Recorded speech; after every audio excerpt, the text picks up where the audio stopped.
sure y'all know that song, but it'll really ring a bell once I put the words to it.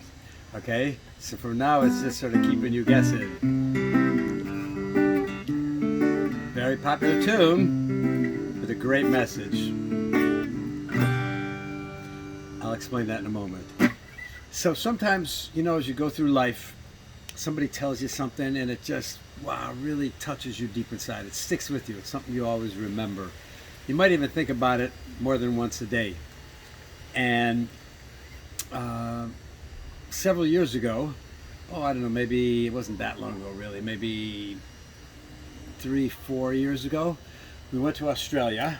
We have a daughter who lives there in Sydney with her family. And so we went to visit. It's a long haul, long ride. If you don't like flying, it's probably not the one for you. And if you take a boat, it's going to take you a long, long time to get there. So you're talking about flight, it was, I don't know, maybe 17 hours, non-stop flight. That's a long time to spend on an airplane. But anyhow, it was worth it on many levels, of course, besides seeing family. There was a get-together on Shabbat, on Saturday afternoon, after the synagogue was over. We were done doing our thing, done, praying and all that. So we have what's called a Farbrengen, or it's also known in the slang as a Farby, F-A-R-B-Y. Basically means a get-together, people share stories, and sometimes it's just one person who's sort of mainly, speaking. And you do some singing together. It's kind of for an inspirational, uplifting couple of hours. Well, the one thing that I remember there was a rabbi who came from Melbourne to Sydney to speak over Shabbat. I spoke there as well, but he gave the Farby, and he said something that just is so appropriate for this particular time, and the whole social distancing, quarantine scene. Now everybody's, stay at home, stay safe, stay inside. So this was the word that he mentioned. And so it's interesting because I'm going to tie it in with a story that it's directly related. So several times a day, morning and the morning prayers and the night prayers, Jews say what's called the Shema. Shema Yisrael, Adonai Eloheinu, Adonai Echad. It's the central prayer, I would say, for the Jewish faith. And it's declaring that Hear, O Israel, the Lord our God, the Lord is one. It's declaring the unity of God Almighty, one God who made us all, the unity of everything in the world, how everything is all interconnected and has, whether we see it or perceive it or not, everything is really part of a whole. And it's all one. We're all one. We might not see it, as the great Bob Marley said, as one love, and we're really one family of humanity. Now, that's not what he spoke about. He spoke about that particular prayer.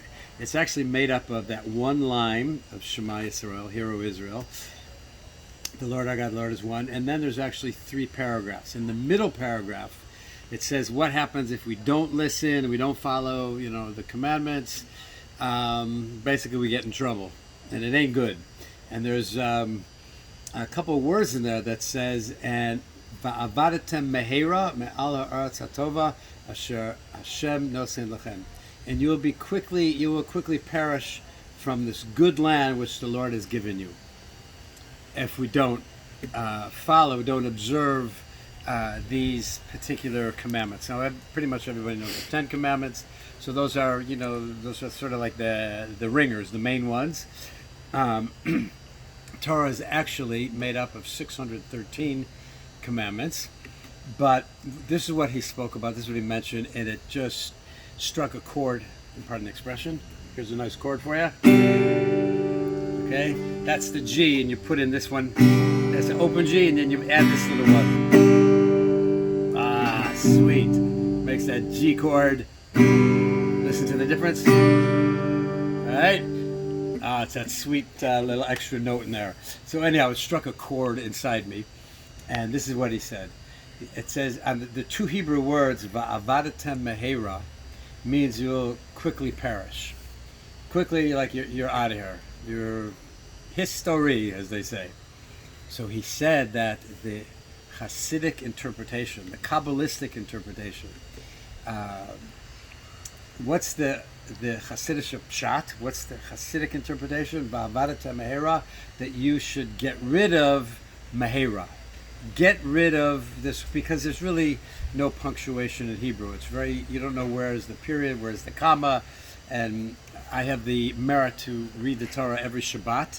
Well, when we were in session, mind you, at my synagogue, which is Beit Menachem in North Miami Beach, with the great Rabbi Marlowe and family.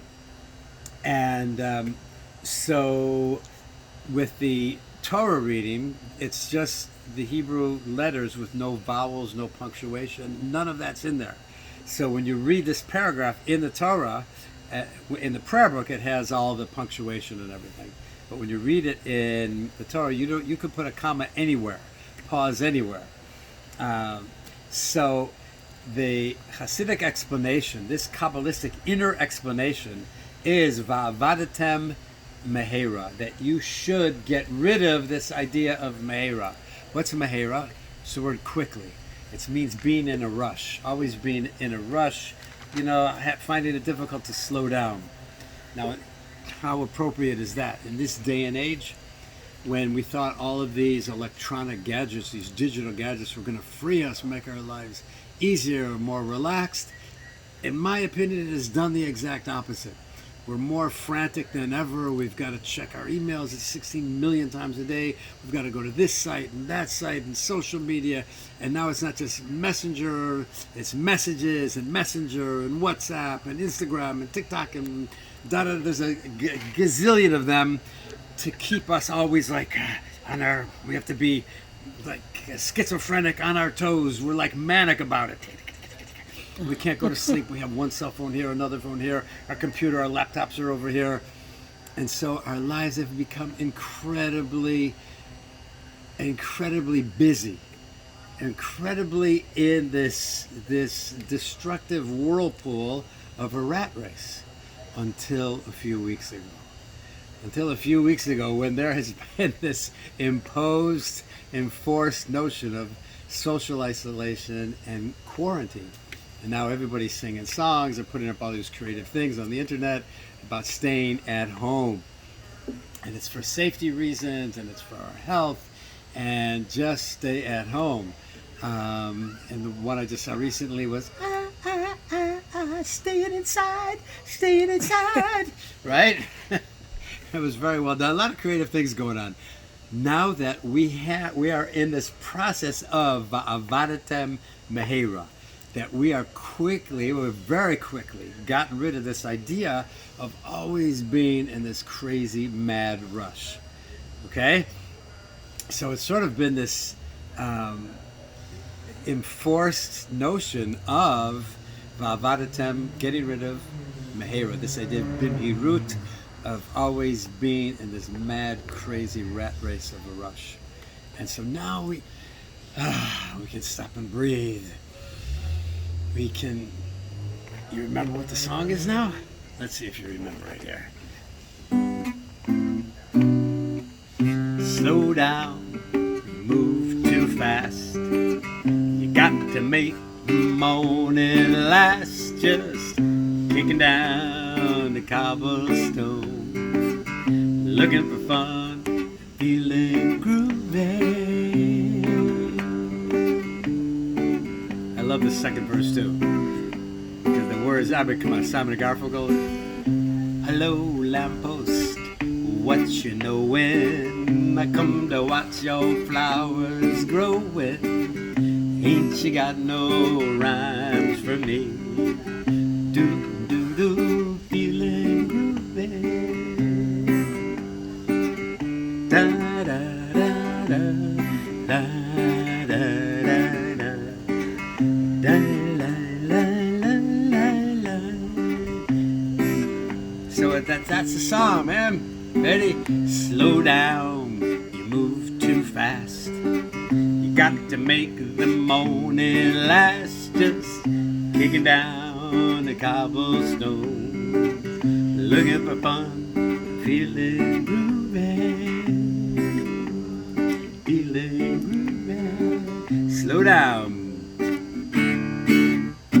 I usually end that song with up high. Yeah. So that's the message. Vavadata Mehera. Slow down. You move too fast. Now we can finally relax. We can do all these things that we just dreamt about but never had time. Learn another language, pick up an instrument, dust off your clarinet, start playing it, dust off the keyboards, go on. Everything is online. If this was years ago and we had this happening, you know, we'd probably be going crazy. But now everything's online. You can click on a YouTube and learn how to play something. You can social media, contact all your friends, even though I spoke about it before that, you know, it makes you crazy. But what I'm suggesting is that if somebody lives alone and you know that they're alone, that's kind of rough.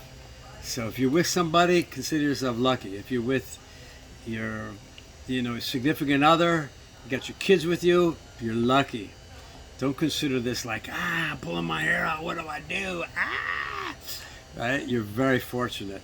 And now you get the opportunity to not just for self-growth, but you get the opportunity, in psychological terms, it's called to like the ones you love. All right? You can genuinely learn how to like them, to give everybody space, give them space, and just have fun. Make the best of it. Right? You want to learn tap dancing. That's something that I've always wanted to learn because, you know, it's good for my ADHD. And I love it. And I can't wait. I bought myself a pair of shoes with some taps. And I'm going to go online and I'm going to learn how to tap dance now. So at the next wedding, when everybody's dancing and doing flips and stuff, I'm going to get on the dance floor and do some tap. That's the coolest thing ever. Anyhow, I had a story to share with you, and I'm going to try to make this short and sweet because I know it's getting long already. But it's totally connected to this second paragraph in the Shema that I mentioned, that central prayer within the Jewish faith that declares unity, the universe. And right after it says about that, where it says that you get rid of this idea of Mehera, Vavadata Mehera, get rid of this idea of always being in a rush. The real simple pshat is obviously that if you don't listen to the mitzvahs, you don't do them, you stop doing your good deeds, you know, it could check out of here, right? But shortly after that, it says, therefore, place the words of mine upon your heart, right, and bind them for a sign on your hand, and a reminder between your eyes. So what is that? A sign upon your hand, reminder between your eyes? Well, that's called the tefillin. It looks kind of strange. It looks like somebody's taking your blood pressure. It's got a box with 4 chapters that are written in Hebrew on parchment from a scribe. And so it's all intricate laws about that. But at any rate, you actually put it's inside of a leather box, and you wind it on your arm, you put it on your head, and that's how you daven, that's how you pray. This is a mitzvah that's given over to a man once he reaches the age of 13, or bar mitzvah. I know a lot of you probably know what a bar mitzvah is. You've probably been there. The joke is sometimes there's more bar than there is mitzvah, but we'll let that one ride. Anyhow, so I wanted to share this story with you, and I guess this is really turning more into Farby, into our Verbringen here. But I wanted to start off by saying that Rabbi Marlowe, the rabbi of our shul, had a Verbringen that he gave. Now you have to do it, you know, through Zoom, online, you know, face-to-face chat, whatever you're using for that. So he mentioned a story how there was some women who were flying from Detroit to New York, and they got stuck in the airport, and it was Friday afternoon before Shabbat. So they, being that they were followers of the Lubavitcher Rebbe, so they wrote into the Rebbe like this emergency letter, quick help. You know, there was a bunch of ladies, I'm not sure how many there were, but that's not the important part. But they wrote into the Rebbe that they were stuck in the airport, and Shabbat was like 3-4 hours away now. They didn't know what to do. What should they do? They were stuck there. So the Rebbe's response, I thought, was absolutely mind-blowing. And this is something that, if you remember anything out of this little Verbringen right today, it's this notion of Vavarata Mahera, right? Get rid of this idea of always being in a rush. Slow down. You move too fast, right? And the second thing is what Rabbi Marlow, when he mentioned this story, the Rebbe wrote back and saying there's no such thing as a person being stuck somewhere. So he wrote them back saying you're not stuck, and in other words, everything was going to work out fine, which it did. And I don't think they ended up making it back to New York for Shabbat, but they had an alternative plan, and the Rebbe wrote to them that they're not stuck. They were there for a good reason, and it's sort of like that Beatles song of.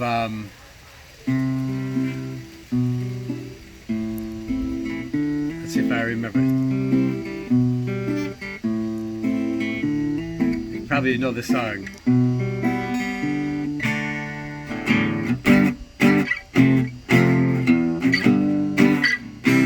And they had a line in there, nothing you can do that can't be done, right? Nothing you can sing that can't be sung. And I love this part. Nowhere you can be that isn't where you're meant to be. It's easy. Of course, that's a song. All you need is love, right? All you need is love. All you need is love, love. Love is all you need. But there's a great line in that song by the Beatles. Nowhere you can be that isn't where you're meant to be. And so when they wrote into the Rebbe, oh help, what do we do? What do we do? We're stuck. What was the Rebbe's response? Not that, may God Almighty take you out of this difficult situation. May your rescuer come and, bring your salvation. He said, you're not stuck. Relax. There's no such thing as being stuck. You are where you're meant to be. You might not see it. You might not feel it, but that's where you're supposed to be. And the Beatles sang that. Nowhere you can be that isn't where you're meant to be. So that was the theme of what Rabbi Marlow was giving over at his Verbringen just a week or two ago, which said some people now feel, oh, I'm stuck in my house, I'm stuck in my apartment, I'm stuck here, I'm stuck there, I can't move, I can't do this, I can't do that, I can't, go to a restaurant, I can't hang out in a bar, I can't go to a sports event. So the Rebbe's words, and what Rabbi Marlow brought out in a deeper way, is this idea of, no, we're not stuck. We're meant to be here. We're meant to be in this situation now. And it's not for better or for worse. It's for better. And so we just have to take advantage of this time. So I want to share this one story with you, and then I shall... I know this has gotten a little longer than I had anticipated. What are we on, 50 minutes and counting here? So I thank you for watching, by the way. I thank you for listening if you're still with me. But I have an amazing story to share with you that illustrates this point so well. It was a time when I thought that I was stuck so bad. And it goes like this. So every summer, Gittel and I, we drive up to Camp Mesorah. We both work at Camp Mesorah up in New York State, in the central New York State, beautiful mountains of New York State, gorgeous area. Chenango County, if any of you have ever been there, all beautiful farm country. And so we've learned over the years, we have learned the hard way, not to look for these bargain motels, out in the boonies that are like $29.95 for a night, or even less, because many of them are dives and a half. And I've been in a few places where we went in, the year before we went in, and it was the only one we could find. It was late at night, we were desperate. We go in there, and it was one of these $25 specials, and it was probably 2 o'clock in the morning. And we get in there and into the motel, and we unload, check in, we unload, and I see not just is the bathroom window open to an alleyway in the back, there was no bathroom window. So, okay, I call up the guy, okay, dude, I need my money back, we're getting out of here, on the hotel phone, the motel phone. So I told him what was going on. He said, oh, I'm very, very sorry. They were doing construction. I put you in the wrong one by accident. Meantime, it was like sleazy, beyond sleazy. So that was the year before. Now, this was just, I think, 2 summers ago.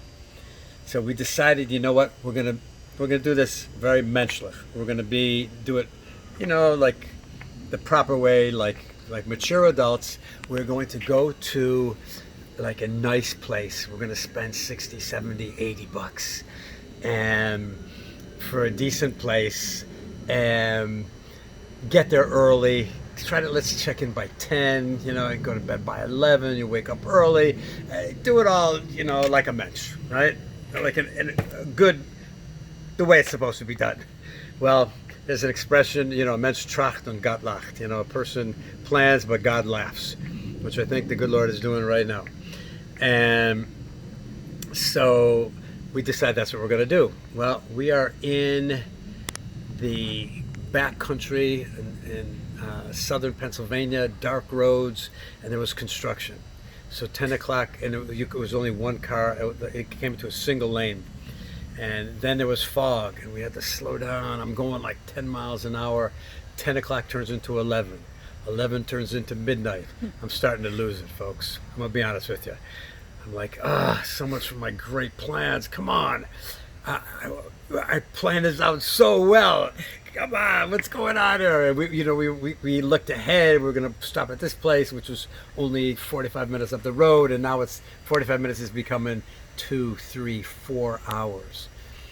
We had to pull off. It's now like 2 o'clock in the morning, and we come to one place, and all the other places were they were either closed or we couldn't get a room, and it's like by default I end up this place at like 2:15 in the morning.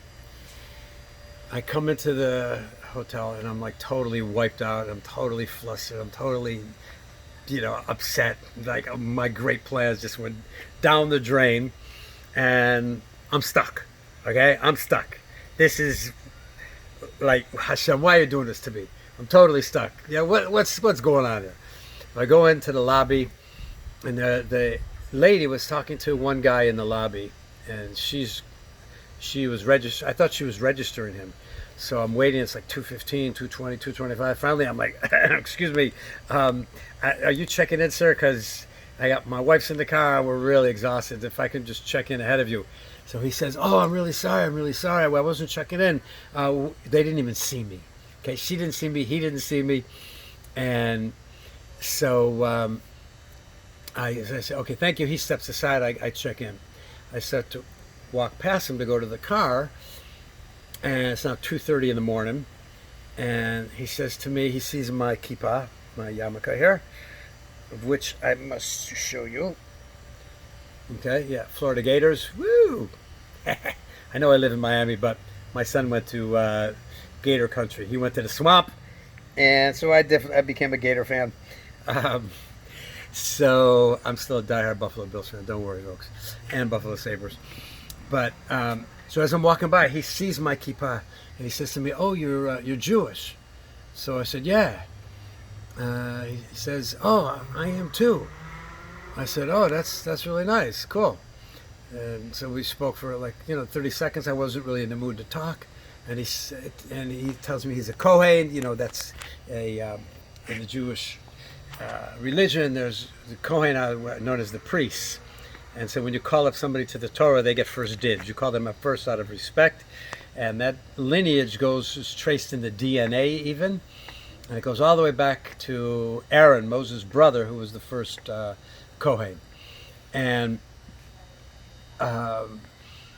so he follows me out to the car. I can see that he really wanted to talk. It turned out that this was a guy who was down and out on his luck. He had been just hitchhiking around the country. He was in his 40s, and he had lived in North Dakota, and it had been a while since he had seen a fellow member of the tribe before. And so he asked me if I wanted any help. I said, no, we got it. We're just my wife and I were just bringing in 2 little bags. And so as I start to walk in, I said, oh, I realized I left my tefillin. Those are those straps. I left my tefillin in the car. So I go back, I get my tefillin. I'm walking out back into the motel with my backpack and my tefillin. And so he's in the hotel. He was waiting outside for me, like in a little walkway, and he sees me with my tefillin bag. He says to me, "Oh, those are tefillin, right?" I said, "Yeah." He says to me, "I haven't seen them in over 15 years. Could I just hold them?" So I said, "Sure, of course." He holds them. I kid you not, ladies and gentlemen. He kisses them, tears pouring out of his eyes, and he said, "I haven't seen tefillin in 15 years. I haven't met, a Jewish guy with a kippah in a long, long time." And the mitzvah of putting on tefillin is actually during the daytime. I should have put him on right then and there, even though it was night, without the blessing, just so he could put him on again. So I said to him, "I'll put him on in the morning with you if you're still here." So he says, "Well, there's a trucker who's picking him up. I'm going to drop him off at the next truck stop. He's hitching a ride to somewhere. He's supposed to come for him at like 6 in the morning." So anyhow, by the time I get down there, we were quite wiped out, as you can imagine. I didn't get down until 7:30. He was gone. But so I'm thinking I'm stuck. No, the good Lord has got his plans, folks. There is a God in the world, in the universe, and this God knows what he's doing. You'll pardon me for using the expression, the word he, because we know God is above he, she, and in Kabbalistic terms, God is a combination of male and female characteristics, and also above that.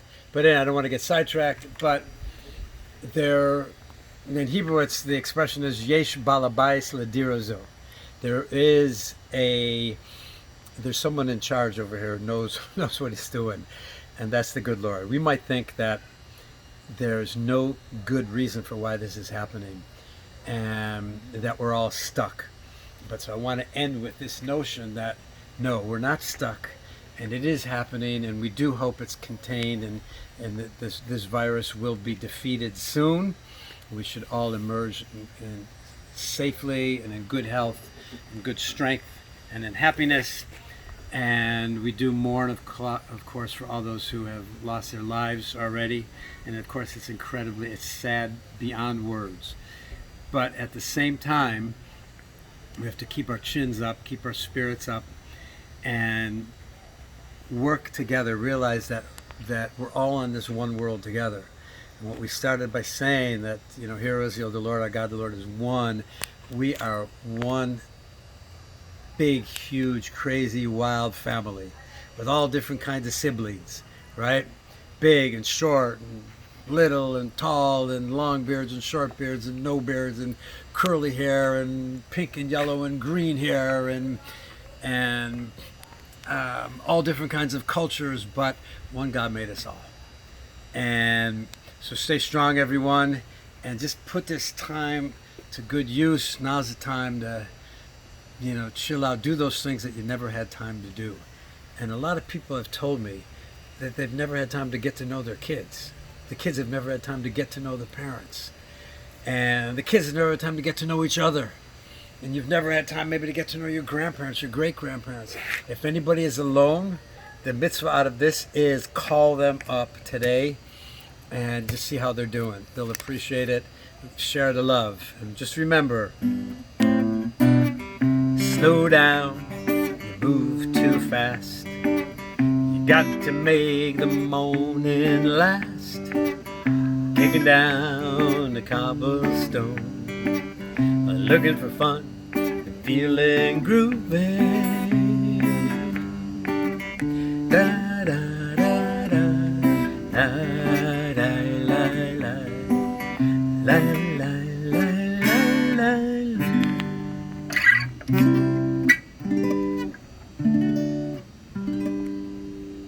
Peace out, y'all.